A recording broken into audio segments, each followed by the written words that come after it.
Halo semuanya, kembali lagi di channel Jeguk Tech. Di video kali ini aku akan mereview Advan TV8 atau Advan TV8 setelah 1 mingguan pemakaian. Apakah di harga di bawah 2 juta, tablet ini worth it buat kalian beli atau tidak? Oke, langsung aja kita ke video reviewnya.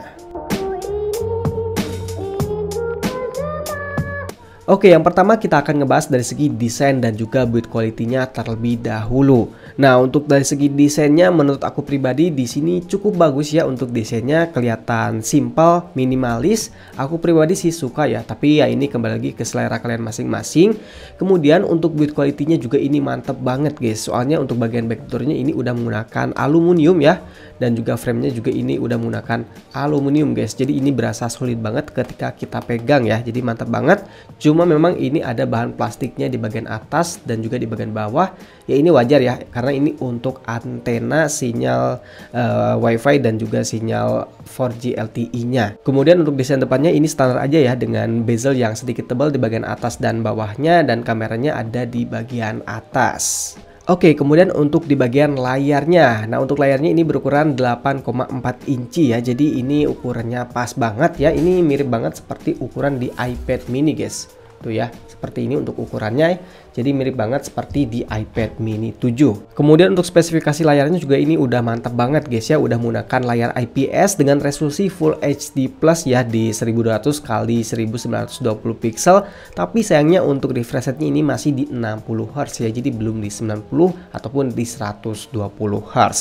Kemudian untuk brightness-nya ini bisa sampai di 400 nits. Nah, untuk kualitas panelnya menurut aku ini udah oke banget ya. Dan karena resolusinya ini udah tinggi, jadi untuk gambarnya ini berasa tajam ya. Jadi nggak kerasa burik guys. Kalau dibandingkan dengan Samsung Galaxy Tab A9 ini ya jauh banget ya. Lebih bagus di Advan Tab V8 ini karena resolusinya itu lebih tinggi guys ya. Jadi nggak berasa burik. Buat nonton ataupun buat sosial media ini udah oke banget. Tapi kalau dibandingkan dengan layar HP di resolusi yang sama ya jelas masih sedikit lebih bagus di HP sih guys ya, soalnya kerapatan layarnya itu lebih padat di HP cuy. Tapi overall untuk masalah kualitas layar ini udah sangat memuaskan guys ya. Di bawah 2 juta ya, tablet di harga segini ini udah sangat bagus ya, apalagi dengan ukuran layar yang kecil. Jadi ini mantap banget ya buat multimedia, buat nonton, buat ngegame juga ini bakal enak banget dengan layarnya yang cukup tajam. Dan untuk multitasknya tablet ini bisa input sampai 10 jari guys ya. Jadi udah oke banget ya. Aku tes buat main game PUBG 4 jari sekaligus ini aman ya, nggak ada masalah sama sekali. Tapi sayangnya untuk Netflix ini masih di Widevine L3. Tapi untungnya untuk nonton YouTube ini bisa di resolusi 1440p dengan lancar guys ya, tergantung sinyalnya sih. Nah, ini bisa ya untuk di resolusi 2K. Oke, kemudian untuk di bagian speakernya. Nah, untuk speakernya ini udah stereo speaker ya di bagian samping sini dan juga samping sini cuy. Jadi untuk kualitasnya menurut aku ini udah termasuk bagus ya buat kelas tablet di harga 2 jutaan. Kalau dibandingkan dengan HP di harga segini sih masih lebih bagus di tablet ini ya untuk rata-ratanya. Paling dari segi bassnya aja yang agak kurang sih guys ya. Kalian dengerin aja dan nilai aja sendiri di sini.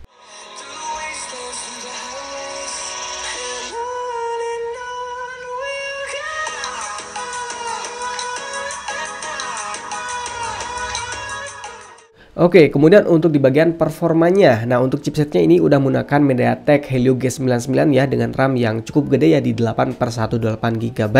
Dengan skor Antutu ini tembus sampai 400.000 poin ya. Ini poin yang cukup tinggi. Jadi untuk performa sehari-hari ini udah sat-set banget guys. Buat buka tutup aplikasi ini udah enak banget ya, karena udah menggunakan memori UFS tuh ya. Ini animasi pas nge-close-nya juga ini smooth. Set tuh. Ya ini mantap banget ya. UI-nya juga ringan ya, karena ini masih menggunakan stok Android yang enggak dimodifikasi yang aneh-aneh gitu ya. Jadi bawaan banget, jadi basic banget. Jadi UI-nya ringan dan performanya jadi lebih oke lagi. Kemudian untuk gaming testnya aku bakal tes 3 game aja ya. Untuk game lainnya kalian cek aja di channel kedua aku khusus untuk gaming test. Nah, untuk game yang pertama yaitu Mobile Legends. Di sini bisa di settingan tinggi-tinggi ya, sayangnya nggak bisa di super, dan FPS-nya itu bisa di 60 FPS aja ya, soalnya di layarnya juga masih di 60 Hz. Dan untuk gameplaynya jelas ini lancar banget ya, gak ada masalah sama sekali, soalnya masih di 60 FPS aja dan ini lancar, gak ada frame drop yang sampai mengganggu guys. Untuk FPS rata-ratanya juga tinggi ya di 59 fps, dan untuk suhunya ini adem banget ya, cuma di sekitaran 36 sampai 38 derajat Celcius aja. Kemudian untuk game PUBG Mobile ini bisa di settingan smooth ultra ya, jadi mentok di angka 40 fps aja, dan untuk gameplaynya lagi-lagi ini lancar banget, gak ada masalah sama sekali, enak banget ya, apalagi dengan gyroscope yang udah hardware, jadi ini berasa enak banget, gak ada delay untuk gyroscope-nya juga ya, ini mantap banget. Dan untuk suhunya juga ini masih adem ya di sekitaran 36 sampai 39 derajat Celcius mentok-mentoknya cuy. Kemudian untuk game Genshin Impact di sini aku setting di settingan lowest di 60 fps, dan di sini untuk gameplaynya masih playable guys ya, dapetin rata-rata fps di angka 34 fps ya, walaupun masih ada beberapa frame drop sih ya guys ya. Kemudian untuk suhunya juga ini adem banget ya di angka 40 derajat Celcius aja. Ya overall untuk main game ini udah enak lah ya untuk main game-game e-sport gitu ya. Cuma minusnya satu aja sih dari segi refresh rate layarnya yang masih di 60 Hz. Jadi game-gamenya itu masih mentok di angka 60 fps aja ya, gak bisa di 90 fps ataupun di 120 fps. Tapi plusnya tablet ini jadi berasa adem untuk suhunya. Oke, kemudian kita bahas dari segi baterai dan juga pengecasannya. Nah, untuk baterainya ini di 5500 mAh dengan pengecasan bawaan di 10 watt aja. Nah, di sini aku udah tes ya, dan di sini dapetin SOT di sekitar 6,5 jam cuy ya, dengan pemakaian lebih dari 1 hari. Dan ini pemakaiannya 2 jam main game, kemudian sisanya untuk nonton, untuk sosial media, kemudian untuk kamera dan sedikit tes-tes Antutu gitu ya. Jadi ini totalnya sekitar 6,5 jam dengan penggunaan yang 1 hari lebih ya, 32 jam ya. Jadi ini udah termasuk cukup oke sih, cukup awet ya buat baterai yang segini dan layar yang gede gitu ya. Ini masih cukup oke sih ya buat seharian bahkan lebih. Soalnya kan tablet itu nggak mungkin dipakai seharian terus ya, kalian bakal lebih pakai HP ya. Dan ini untuk ketahanan baterainya 6,5 jam udah cukup oke sih guys. Kemudian untuk ngecasnya di sini aku udah tes pakai 2 charger ya. Yang pertama itu charger bawaan yang 10 watt, dan yang kedua itu pakai charger yang 20 wattnya Ugreen cuy. Nah, untuk charger bawaan ini dari 2% sampai 100% itu butuh waktu sekitar 3 jam 4 menit ya. Jadi lama banget untuk ngecasnya. Dan pas aku tes pakai charger Ugreen yang 20 watt itu dari 2% sampai 100% membutuhkan waktu sekitar 2 jam 23 menit. Ya, jadi kemungkinan besar tablet ini udah support sampai di 18 watt. Cuma memang untuk bawaannya itu cuma 10 watt ya. Jadi saran aku kalau kalian pengen sedikit lebih cepat, kalian pakein charger yang lebih kencang aja cuy. Tapi tetap itu termasuk lama sih guys ya, 2 jam lebih gitu.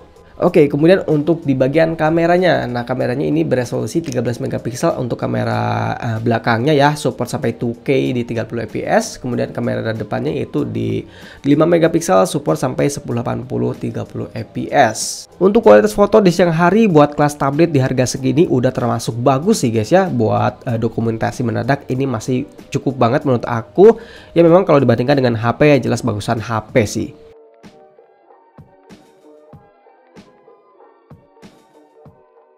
Oke, ini dia untuk rekaman video dari Advantech V8 di resolusi 2K di 30 fps, dan di resolusi ini udah bisa mengaktifkan AIS-nya ya. Jadi untuk videonya ini stabil ya. Jarang banget ya tablet di harga segini bisa stabil untuk video kamera belakangnya. Ya ini mantep banget sih guys untuk rekaman videonya. Cuma memang untuk kualitasnya sih standar aja sih cuy. Nggak tajam-tajam banget gitu.